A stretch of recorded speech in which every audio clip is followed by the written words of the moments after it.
on the child tax credit. Are you a hard no on ensuring that, on supporting the Child tax credit's still there, as I'm understanding, basically. Yeah, but are you a hard no on ensuring that families with no income tax obligations get the expanded credit? Are you a hard no on that, Senator Manchin? I've been basically very clear on that. I think there should be a work requirement, and that means you file a 1099.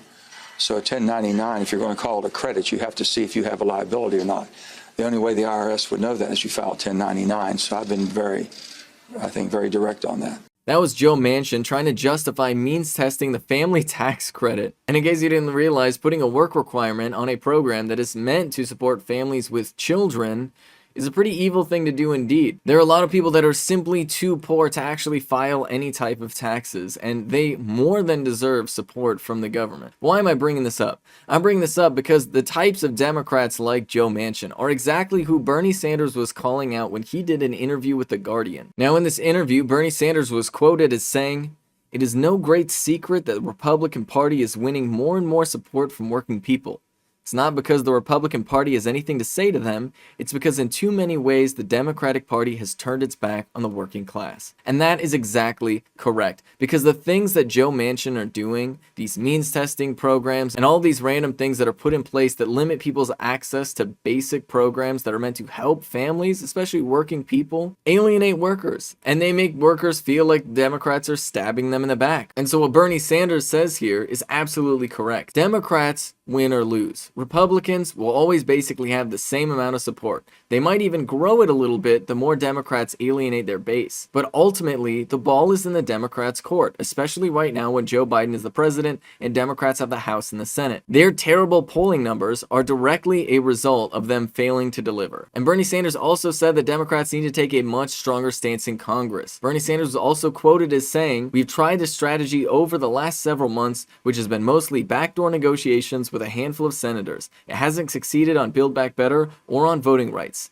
It has demoralized millions of Americans." Bernie Sanders is highlighting the fact that Democrats tend to think of themselves as these brilliant galaxy brains that like to coop themselves up in their ivory towers and discuss policy amongst each other. When in reality, what they should be doing is they should be going out to the public, asking what people want, and then going on the news and demanding that from other representatives. They should be constantly calling each other out. They should be constantly calling the Republicans out, and they should especially be constantly calling Joe Biden out. The fact that Democrats are too concerned about drafting some sort of miraculous, amazing compromise policy means that they're spending all of their time focused on what other elected officials are doing instead of focusing on what the people want them to do while they're in office. And this is all while the Supreme Court is literally ripping away the very basic protocols that Joe Biden tried to put in place for large companies with coronavirus. And instead of recognizing the Supreme Court for the problem that it is right now, Joe Biden, Nancy Pelosi, and Chuck Schumer are all giving way too much leverage to Kyrsten Sinema and Joe Manchin, which is why it's good that Bernie Sanders is standing up to actually call them out